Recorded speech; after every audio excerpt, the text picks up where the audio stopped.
La journée de ce lundi s'annonce décisive. C'est aujourd'hui que les présidents des 12 nouvelles régions du Royaume seront élus par les membres des conseils qui ont été choisis par les électeurs lors du scrutin du 4 septembre, lit-on dans le matin.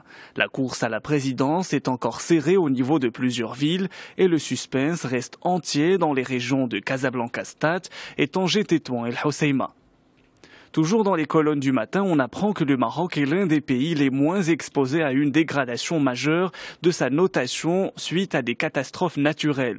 Il reste néanmoins un pays vulnérable étant donné qu'il dispose généralement d'une faible couverture. C'est en somme le constat de Standard & Poor's qui a réalisé de premières simulations d'impact des catastrophes naturelles sur les notations des États. Selon ces simulations fraîchement publiées par l'agence, des catastrophes naturelles d'ampleur exceptionnelle rares en fréquence, peuvent entraîner un abaissement parfois important de la note de certains États.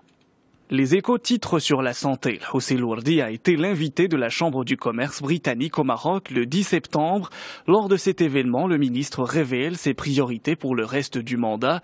Le quotidien retient 5 priorités. L'assurance santé pour les indépendants, baisser les prix des dispositifs médicaux, améliorer l'offre de soins, un Maroc sans hépatite C et instaurer le service national obligatoire.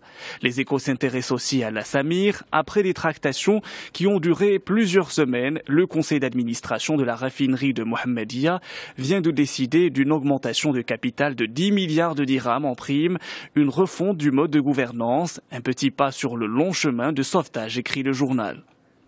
Les notaires se disent très inquiets quant aux nouvelles prérogatives prévues en faveur des doules dans le cadre d'un nouveau projet de loi élaboré par le ministère de la Justice. Information rapportée par Aujourd'hui le Maroc. Les notaires craignent un amalgame entre les deux corps.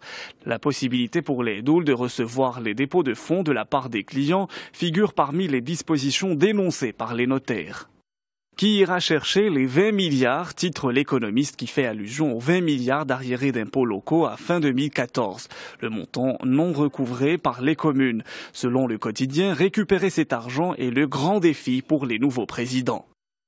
Abdelaziz Bouteflika aura fini par mettre fin aux fonctions du patron du département du renseignement et de la sécurité, le général de corps d'armée Mohamed Medienne, dit Taoufir, qu'il remplace par le général Atman Tartag, dit Bachir, jusque-là conseiller aux affaires de la défense et de la sécurité à la présidence, lit-on dans le Soir d'Algérie. Un communiqué de la présidence a même été rendu public pour annoncer ce changement hier en début d'après-midi, une première s'agissant des services de renseignement dont ce genre de changement se faisait toujours par décret non publiable, commente le quotidien. El Watan dresse le portrait du général T et parle de la fin d'une époque.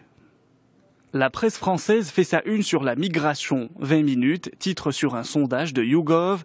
70% des Français estiment que le quota de 24 000 réfugiés sur le territoire est suffisant. De son côté, l'Allemagne commence à montrer des signes de saturation. L'Union européenne se réunit aujourd'hui à Bruxelles, nous informe Direct Matin. Les 28 États membres de l'UE doivent parler d'une seule voix sur ce dossier épineux pour enfin parvenir à sortir de la crise. L'afflux de migrants dans l'Union européenne souligne une division est-ouest du continent, mais aussi des oppositions au sein même des pays qui ne savent plus comment répondre à la crise, constate Libération qui parle d'un accueil entre deux chaises.